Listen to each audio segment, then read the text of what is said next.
Allah is my heart's speech. Your mercy is what I beseech.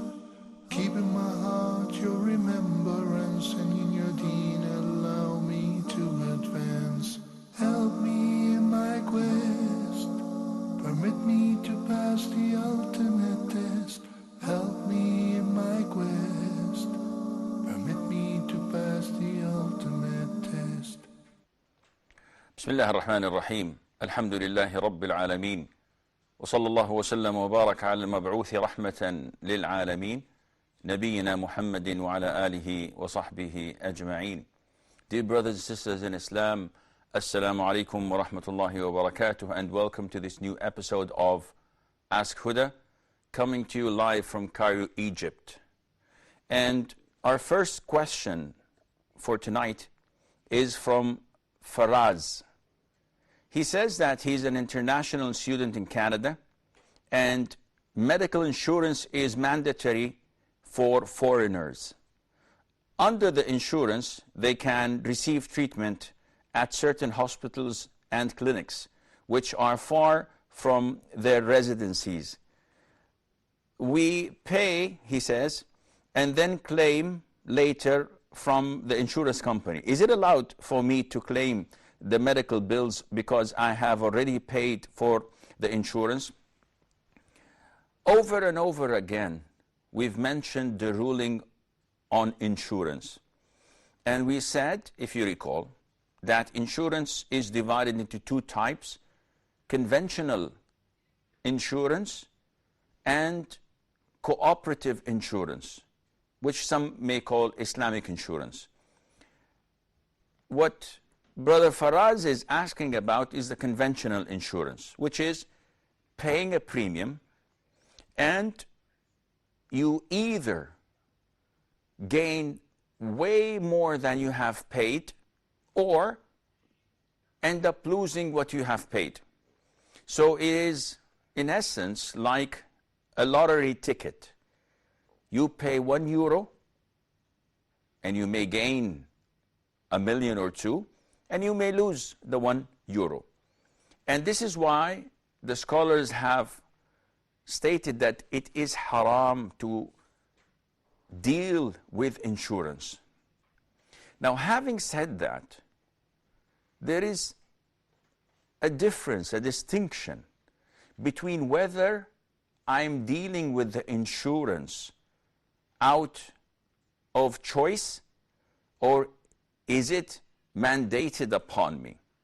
For example, other than medical insurance, sometimes we tend to insure our cars.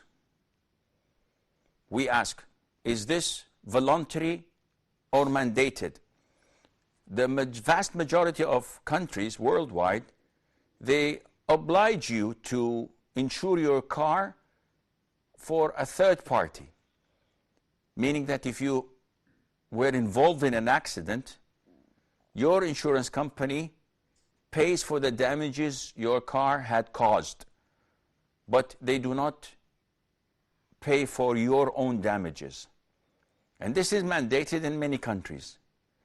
In this case, scholars say that to get involved in such an insurance is permissible out of necessity, because if you don't, you would be breaking the law, they'll fine you, maybe put you in jail, etc.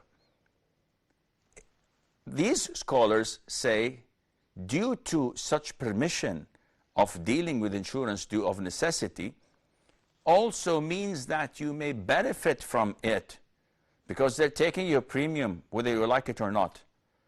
So you may benefit once you were involved in an accident, and the insurance company may pay for the damages you had caused.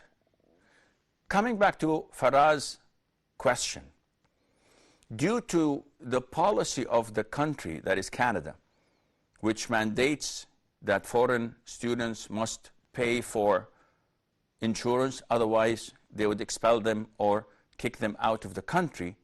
In this case, as long as you are forced to pay, you may benefit from that insurance when you need to pay for your bills or to claim the bills that you have paid already from the insurance company, and Allah Azza wa Jal knows best. I think we have a caller. Brother A'zam from the Emirates. Sheikh, Assalamu alaikum. How are you? I'm fine. Jazakallah khair. Wa alaikum assalam wa barakatuh. Brother, when you are coming to Dubai, you are moving all around the world, but not coming to Dubai. Dubai, akhi, is same as Saudi Arabia. We are all the same country. So I'm literally already there in Dubai. Okay. Brother, I have only one question. When we do Jama'ah, we give Aqama for Jama'ah. Is that mandatory if somebody is praying alone, he has to give Aqama? Okay. That is my question. And any more? Thank you very much. Okay, you're welcome, akhi. Brother A'zam from the Emirates asks whether giving iqama, and iqama is the thing that we say in order to notify people or to be part of the fard prayer that the fard is about to begin. And he's asking, when combining between two prayers, Dhuhr and Asr or Maghrib and Isha, are we obliged, if we're praying alone, to give iqama? And the answer is, even if you're not combining, even if you're praying the prayer at its time and on time, iqama is not mandatory. It is a highly recommended sunnah. If you do it, you're rewarded. If you don't do it, your prayer is totally valid, whether you're combining or praying each prayer on its time. Mona says, is it permissible to alter or apply certain effects to images of non-animate objects such as mountains, trees, etc.? So basically, Mona is asking, what is the ruling on photoshopping? When you apply the Photoshop program over objects that are not living, such as mountains, rivers, trees, rocks, earth, heavens, moons, sun, etc. To answer your question, we have to go to the source and the origin of it. So what is the ruling on drawing to begin with such objects? And the answer is, it is permissible. What is not permissible is to draw what has life in it, what has a soul. So the Prophet, when he said, alayhi salatu wassalam, that the most severely punished people on the Day of Judgment are those who imitate and create images. And the Prophet described them as al-musawwirun, image makers. And Allah Azza wa Jal would give life to these images on the Day of Judgment, and they will be punished by these images. So we understand from this that creating something that has a soul is prohibited and not permissible in Islam. And Ibn Abbas, may Allah be pleased with him, when someone approached him and he told him that this is my job, this is my profession, he told him, if you must draw something, then draw something that has no life in it, such as trees, mountains, earths, rivers, etc. We have a caller. Sister Zahra from Nigeria. Assalamu alaikum, ya Sheikh. Wa alaikum assalam wa rahmatullah. Yeah, please, Sheikh, my question is it permissible for women to use wool, not synthetic hair or human hair, to increase their hair, to maybe like weave it, if you want to beautify yourself or your husband? Is it allowed? So you're asking basically on the ruling of using wool or cotton or fabric to make your hair look more Right, rich yeah, and something, thick. Yeah. Okay, I will Thicken answer your it. hair. Any more questions? Yeah, and then also, well, how do we women that don't go to the mosque to pray our Sufi prayer also benefit? Because it says that when you do your Sufi prayer and then you sit till the sun rises and then do 2 rak'ahs, you get the reward like performing Umrah. So we women that doesn't go to the mosque, how do we benefit from this kind of reward? Okay. Any more questions? No, thank you, Sheikh. Okay. Jazakumullah khair. Sister Zahra had 2 questions. And the first question was, what is the ruling on using fabrics, whether it's wool, cotton, any type of material, so that the hair would be beautified? The scholars said that if the fabric used can be distinguished, can be known that it is not hair, then this is permissible. Like the ribbons that some women or girls use when they make their braids. So their hair is black, the ribbon is yellow or brown or red or blue or whatever color. And it's obvious that this is a ribbon. This is a thread that is used with the hair. There's no problem in that.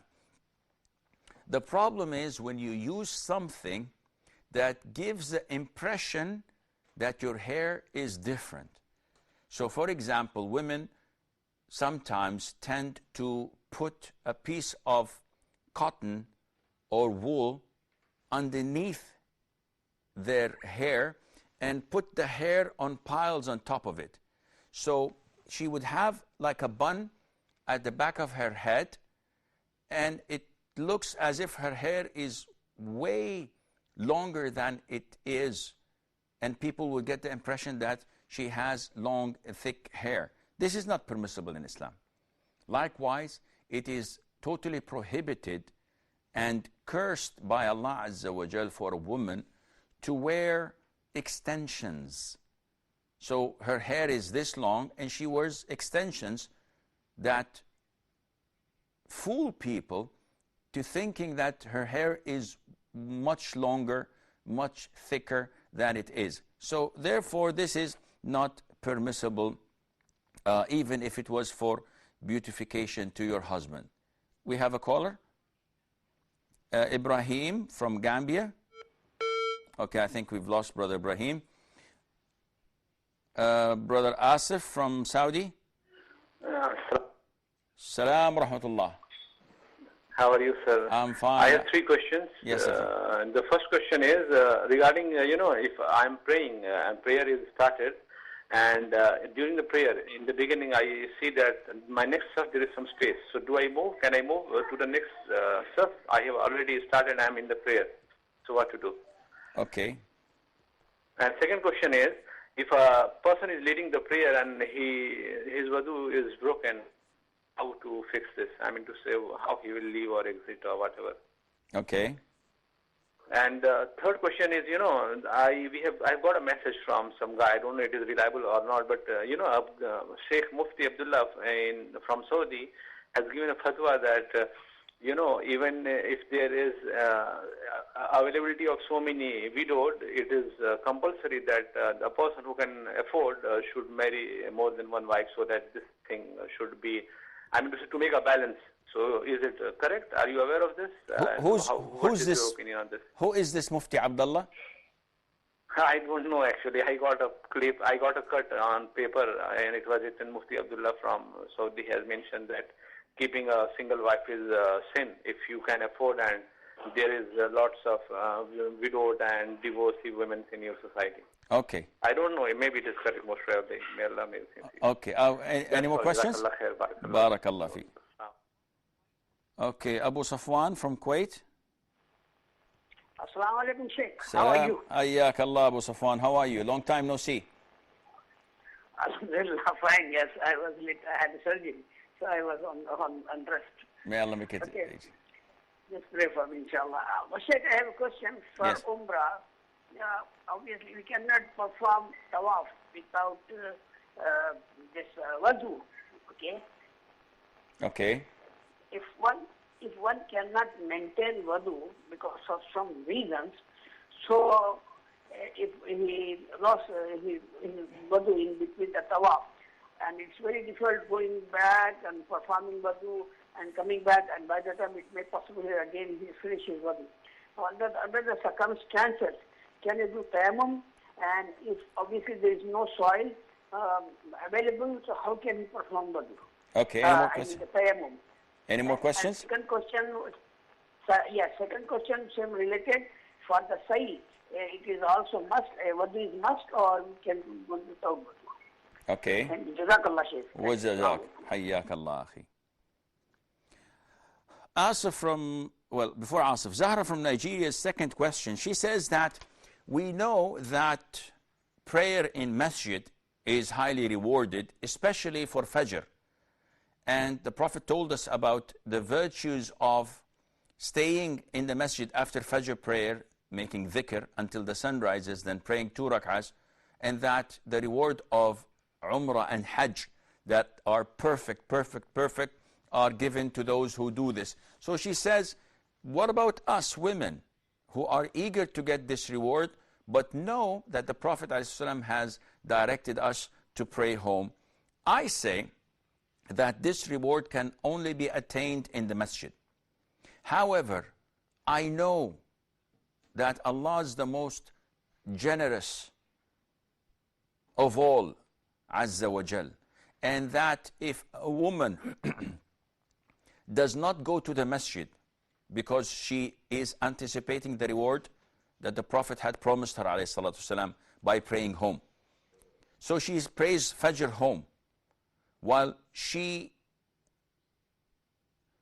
wishes that she could pray it in the masjid to get this reward, I know, insha'Allah, that Allah would reward her as if she had stayed in the masjid and prayed the 2 rak'ah of Ishraq. Why? Because her intention was there. And by complying with the instruction of the Prophet ﷺ, by not going to the masjid and praying home, Allah would reward her for her good intention, insha'Allah. From Saudi Arabia, Asif says that if I'm praying in my row and then I notice that the row in front of me, there is a gap, and this gap takes a person. So should I step forward 2 or 3 steps to stand in the line in front of me? The answer is yes. There is no problem at all. And this happens all the time in Haram. So the Imam starts the Salah, we all say Allahu Akbar, and all of a sudden we find a gap in the line in front of us. So we walk, and then there's another gap, and there's another gap, and we keep on walking like 6 or 7 or 10 rows while in the state of prayer, and there's nothing wrong in that, insha'Allah, because the cause is justifiable. The Prophet said, alayhi salatu wasalam, Man wasala saffan wasalahu Allah. Whoever connects and narrows a gap in a row, Allah Azza wa Jal would connect him with His mercy and kindness. His second question was, if an imam voids his wudu, breaks his wudu, what does he do? We know that if a worshipper breaks his wudu, then his prayer is invalid on the spot.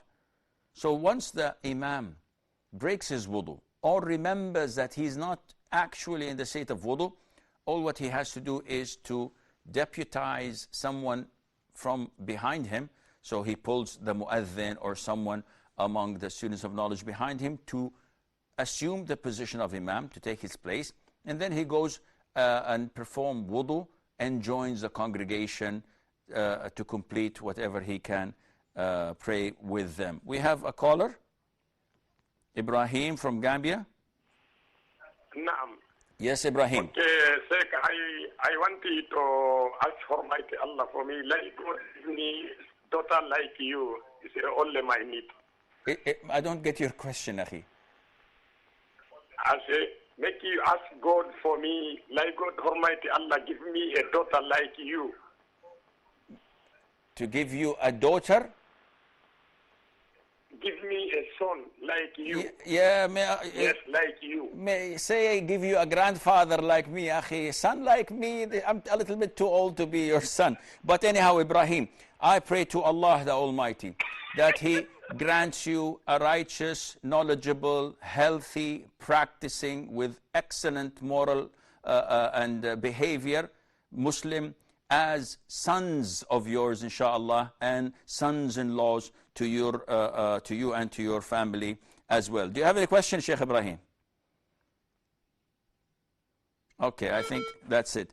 Okay, Mufti Abdullah. Asif says that he got a clip of paper that a so-called person, Mufti Abdullah, and I don't know who is this Mufti Abdullah, said that it is not permissible for a person to be married to only one woman.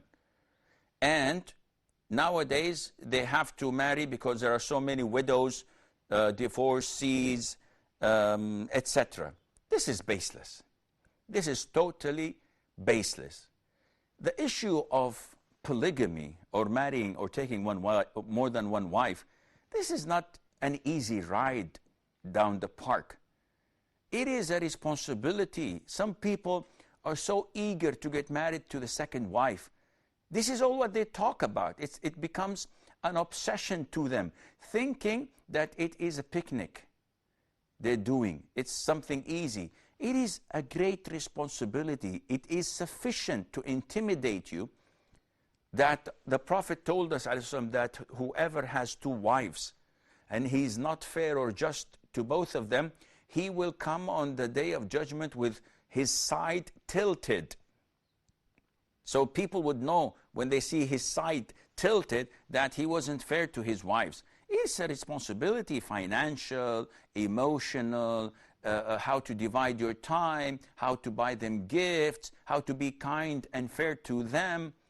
Now, having said that, do not ever think that I'm trying to put you off if you have the financial and the emotional ability to get married again. No, this is something that is recommended. You get more possibilities of getting children, and you get more in-laws, and this connects you to more and more families, etc. But it is a responsibility. It's not something you spend like 25 or 30% of your time when you sit with the boys saying that I'd like to marry from this country or from that country, and I do this and that. A dog that barks does not bite. You want to get married? Go ahead. Think it over and do it. But don't keep on threatening your wife with it for 6-7 years until you turn her life into misery. As for this Mufti Abdullah, there is nothing as such, and to say or claim that it's an obligation, this is totally nonsense. We have a caller, Sister Nadia from Saudi. Hello, assalamu alaikum. Salam wa rahmatullah. Sheikh, I have two questions. Yes. My first question, just now someone asked me, a girl, I think maybe in the market, mosque or somewhere in the mosque, she went and the Maghrib prayer was going on, but in some confusion that this is first or second, she prayed by her own. So now she was asking me that is she sinful and does she have to pray again when she go back to home, or is it okay, her prayer is valid? She didn't pray with the imam. She prayed her own Maghrib prayer. Okay. And my second question that we can give sadaqah instead of, I mean from the name of the deceased people. This I know, but can we give the gift also? Like for example, sadaqah is for the poor people, but like for example, if we want to give the gifts to our friends, or like my mother's friends, or she was used to give the gifts to everyone, okay? And my brother gave me, he gave me the gift from himself, and he said, he gave me some extra thing and said, this is for mother. And she passed away like that. So is it okay? Okay. Or is it wrong? Any more questions? Wa jazaki. Barakallah fiqh. Abu Safwan from Kuwait says, we know that tawaf has to be done in the state of purity, that is wudu. And then he asks about someone who cannot maintain his wudu. First of all, it's an issue of dispute. And the most authentic opinion is that wudu for performing tawaf is not mandatory. And the evidences that claim to be mandatory are not used in place. Now, I know that the majority of scholars say that it is mandatory, but they don't have proof, though they are the majority. And hence, those who say it is not mandatory, they are the luckiest with the evidence. So, the most authentic opinion is that tawaf does not require wudu. And hence, if you break your wudu, continue and your tawaf is valid. As for sa'i, also sa'i, the consensus of scholars that it does not require wudu. So why did they say tawaf requires wudu? Because they said that there is hadith that states that innama at-tawafu salat, that verily tawaf is prayer. So they said that we know that you need wudu for prayer, then hence you need wudu for tawaf. But this is not correct, because for prayer you need to face the Kaaba. And if someone walks sideways like a crab and facing the Kaaba, his tawaf is invalid, because the condition is that you keep the Kaaba to your left all the time when you're doing the tawaf. Likewise, in salat, if you speak to someone or reply to his salam verbally, your prayer is invalid. While we know that during tawaf you can reply to people's salam, you can talk to them, you can ask them without any problem, and so on. Do we have a caller or a break? Okay, we have a short break. Stay tuned, and inshallah we'll be right back.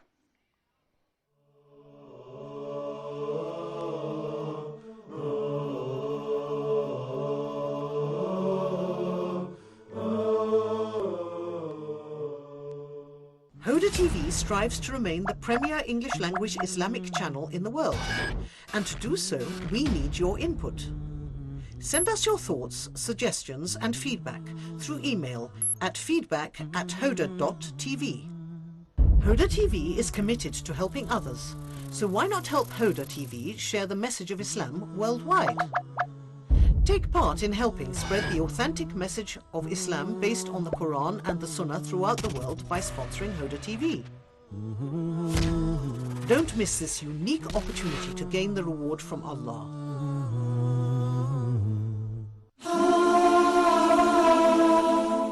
Muhammad, the most common name in the world. Why were so many parents interested and still are interested in naming the children Muhammad? What are examples of his love, his compassion, his mercy, his dedication, his sincerity, his bravery? How did he balance between private life and the public sphere of life? Why is he known as the greatest mercy sent to humankind? Muhammad sallallahu alaihi wasallam. Join us as we learn more about the balanced and beautiful personality of perfection, Muhammad.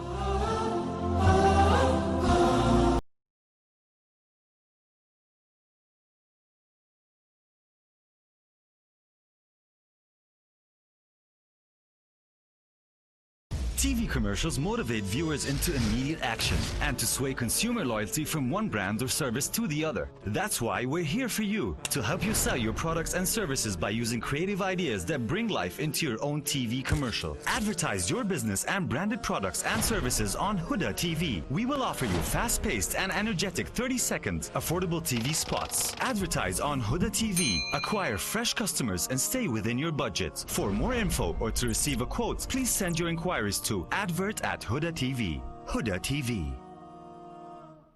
أفلا يتدبرون القرآن ولو كان من عند غير الله لوجدوا فيه اختلافا كثيرا. We all know that a person's iman increases and decreases, and the best way to increase your iman is through the Quran. To contemplate, to reflect, to ponder over the verses of the Quran. أفلا يتدبرون القرآن ولو كان من عند غير الله فيه اختلافا كثيرا. In this program, we will listen to the Quran first, and that should soften our hearts. And then once we get to know the meanings and contemplate over these meanings, then we can change by the will of Allah subhanahu wa ta'ala. ولا يأتونك بمثل إلا جئناك بالحق وأحسن تفسيرا ولا يأتونك بمثل إلا جئناك بالحق وأحسن تفسيرا. Join us on Quran Circle 2 and increase your iman.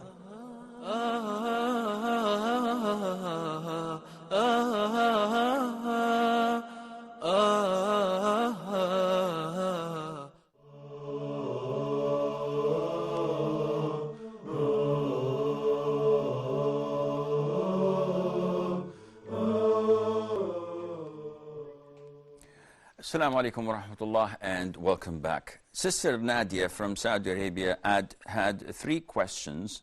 The first question is that a woman went into a shopping mall, and while the prayer was going on, she entered the masjid and prayed Maghrib on her own.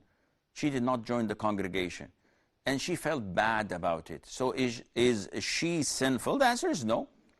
We all know that it is not mandatory, it is not obligatory upon a woman to pray in congregation. So she is free. If she want to pray on her own or join the congregation, this is totally up to her. But usually it's a bit weird when people are praying in the masjid and you're praying on your own. They would probably think that you're a Shia. And there is nothing that calls for it. But in terms of being sinful or not, no, you're not sinful. Her second question was, what is the ruling on giving charity to on behalf of the deceased? We all know that this is totally permissible due to the hadith of Sa'd ibn Ubadah, may Allah be pleased with him, when his mother died, and he told the Prophet ﷺ that I feel that if my mother were alive, she would have authorized me to give sadaqah. So should I give sadaqah on her behalf? And the Prophet said, yes, go ahead. And a number of different evidences. So this is totally permissible. Now, her question is, what about gifts? See, gifts can also be charity. So when you give something to your parents, this is a charity. When you give something to a friend of your father, deceased father, this is charity. It was reported in Al-Adab al-Mufrad that Abdullah ibn Umar, may Allah be pleased with him and with his father, was once riding his mule when he saw a nomad, a Bedouin. So he dismounted of his mule and spent some time chit-chatting with this nomad. Then he took his turban and he gave that nomad his cloak and his mule. So his companion said, Abdullah ibn Umar, may Allah be pleased with you and with your father, if you had given him like 1% of the value of what you had given him, he would have been happy. So Abdullah ibn Umar taught them a lesson. He said his father, the nomad's father, was a companion of Umar, my father. And I heard the Prophet ﷺ saying that it is part of the best ways of being dutiful to your parents to connect and to be kind to their loved ones, their old buddies, their old friends. So by what Ibn Umar had done, this was a gift to the nomad, but it is actually a form of sadaqah. So do not think that giving a gift with a good intention, that this would not be rewardable. It is a form of charity. Even if the one who you are giving the gift to is rich, as long as you have good intention. The Prophet said, tahadu, tahabu, exchange gifts and this would increase the love between you. So all friends have to give one another gifts every now and then, and definitely your wife, your spouse, is the best person to exchange gifts with, or better more, to give gifts without expecting anything in return. If you give your spouse a gift, this would increase the love, it would ignite the passion, it would make the compassion between the spouses last way longer than in normal cases where there is a dryness of feelings between them. We have Ahmed's question. He says, Imam Shafi'i, Nawawi, Malik say that predators' saliva is pure. How do you lot understand this impurity? If I understand Brother Ahmed's question, and he has been bombarding me with the same question about predators drinking from water, and would the water be pure afterwards or not? And the scholars have differed. There are animals that are totally pure. So if they drink from water, if they even have droppings or urine, this is considered to be water, pure. Now, you have to realize and understand the difference between something being pure, in the sense that it does not affect your prayer, and something that is dirty and people detest it. So for example, if a person turns on the faucet and through the pipes come yellow water due to the rust in the pipes, is this water pure in the sense that can I perform wudu? The answer is yes. Do you like to perform water with it, or you detest it? No, I detest it and I hate it. Why should I do this? I should look for some clean water. But if I do it, if I have it on my thobe, on my clothes, or my body, my prayer is valid. Compare this to pure water with 5 or 6 drops of urine in it that change the smell, the taste, or the color. And then you put perfume in it, or you put some rose water in it that gives it a nice scent, a nice smell, a nice taste. It is still rendered impure, meaning that you cannot perform wudu. And if you have a spot of it on your body or on your clothes, your prayer is invalid. So having said that, you may understand what I'm about to say. Now, what about flies? Flies, mosquitoes, insects. Scholars say that they don't have blood in them. So even if they die in water, or you kill a mosquito or a fly, you still can pray. And this blood, or this liquid that comes out of it, it is disgusting. It is something that is detested. You don't approve of, but it doesn't affect the purity of your body or your wudu. We have a phone, and I'll continue afterwards, inshallah. Fatima from Gambia. Yes, sir. Good day. Yes, good evening. I want to ask, what's the ruling on this? I married a man as a second wife, but before we get married, we agreed that me and the other wife are not going to live on the same apartment, and he agreed. After the marriage, after 3 months, he decided that I will go to live with the other wife in the same house, and then he vanished for 3 months. What's the ruling on that? What do I supposed to do? Because as of now, he doesn't feed me, he doesn't give me shelter, and he doesn't clothe me. Okay. Thank you. You're welcome. I'll answer you, inshallah. So going back to our question, and we've said about insects, we talked about the animals that are pure to eat. So even the droppings are considered to be pure, such as camel, cows, sheep, deers, birds. We also have a category of dogs and pigs. And the majority, dogs without any different opinion, that a dog and a swine or pork are considered to be najis, impure. Though scholars such as Imam Malik consider both of them to be pure. But the most authentic opinion is that a dog is impure in regards to its urine or droppings, or in regards to its saliva and the wet area in its mouth and nose. The hair itself, the body itself, if a dog passes by me and I touch the hair, this is pure. And this is the most authentic opinion. It's the opinion of Shaykh al-Islam Ibn Taymiyyah, may Allah have mercy on him. When we come to animals such as lions, tigers, leopards, wild beasts that are predators, the most authentic opinion is that when they drink from water, they do not render this water to be impure.